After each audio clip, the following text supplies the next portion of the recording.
Lee Spencer, Sirius XM NASCAR Radio and CatchFence.com. Just talk about running double duty, not in the same extent as Larson, but Xfinity and Cups, and how helpful it is, or are you just doing it for the, for the fun of it? Yeah, I mean, basically, it was pretty simple. It was just, Chad came to us over the winter last year and said they were going to likely be keeping the 17 Xfinity car going for another handful of races this year, and we're probably going to start incorporating some more ovals into that. So that was appealing to me, and they just, kind of sent out, hey, what races, these are the races we're thinking. What, do you guys have interest in? And then if any of our interested races, clash, then we would, figure out how to sort them out. We were all pretty laid back about it. It wasn't a huge thing. So just the way it worked out, yeah, Charlotte, fit, and it fit my schedule and fit their schedule. And I wanted to get some more, laps here. And I felt like that it would be a good weekend to do that. And it was on the calendar. So it worked out really good. So excited about it. And Greg Ives, putting him in a position where he can build that team, but also mentor people who come in different areas of the team and try to get them Cup ready for Hendrick. How important is it to have somebody like Greg in that role? No, I think it's extremely important, and I think you touched on it, but that's the biggest piece of doing the 17 car in-house. Is it is challenging to make sure that our team members have the proper amount of reps at the racetrack during a practice environment. It goes by really quick, performing to the expectation and to the level that what a Cup crew chief expects of their guys. And it's just hard to get those guys reps, if they're new or if we have someone come off the road or, personnel change. So it's a really good opportunity for Hendrick Motorsports to, kind of groom their own people in their own way, have people ready in case, maybe a guy misses a weekend. You have somebody that can jump in and has a little bit of experience and to know what to expect and just how to execute a proper practice and things like that. So that has really been the biggest reason for it, the biggest reason why I think it's continued, and ultimately I think it's a really good decision for the company to make sure not just the drivers are getting some extra reps here and there, but it's also important for the crew members too as well. Go to Bob here in the middle. Bob Hockers, Fox Sports. NASCAR fined Ricky $75,000 for the punch. That's the most they've ever fined a driver. Is that 75? 75,000. 1,000? Yeah.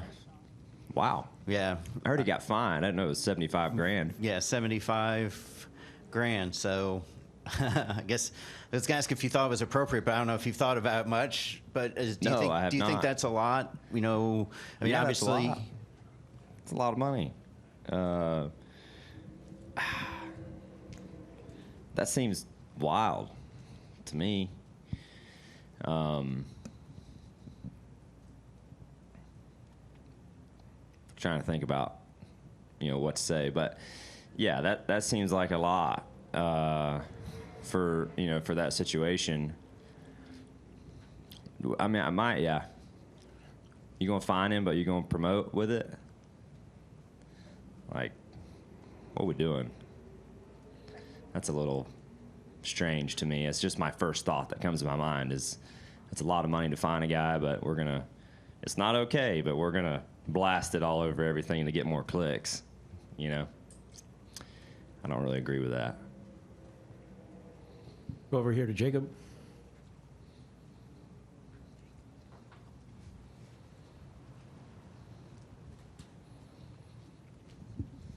Jacob Zillman, Race Face Digital. Chase, kind of following up from what Lee started with, you haven't been able to do the much Xfinity racing over the last couple of years. What do you enjoy about being able to take a step back into the series? I feel like really that kind of launched your career up to the Cup level.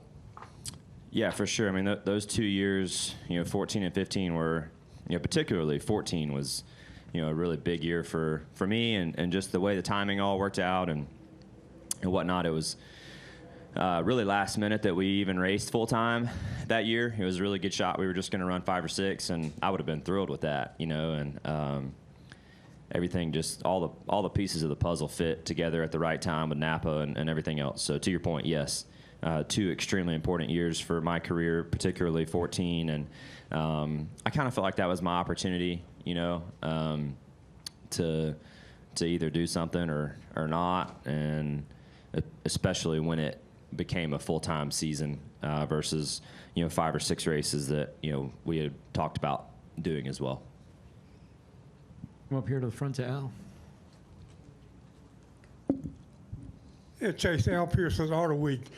Denny Hamlin recently said he'd rather win a lot of races and no championships rather than a few races and championships. You've done both. You've won a lot of races, you've won championship. Which of those 2 elements of the sport do you are most proud of, the wins or the championship? That's a good question. I mean, I think it depends on where you're at in your life, honestly. Like when I get done racing and I look back, I'm going to be proud that we won a championship. I'm also proud of the wins for sure, but I think having a lot of wins means that you've had a lot of good days spread out through a long period of time.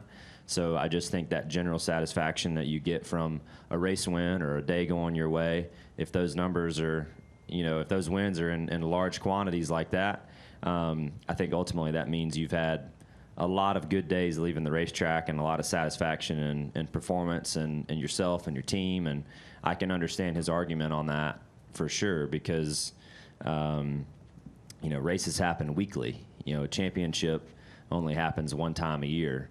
I think the championship thing is something that probably sticks with you more after you get done in that type of gratification, but certainly being in the moment, being in the heat of the battle, I think winning a lot can certainly make your just overall satisfaction of how you're doing with your job more enjoyable and happier.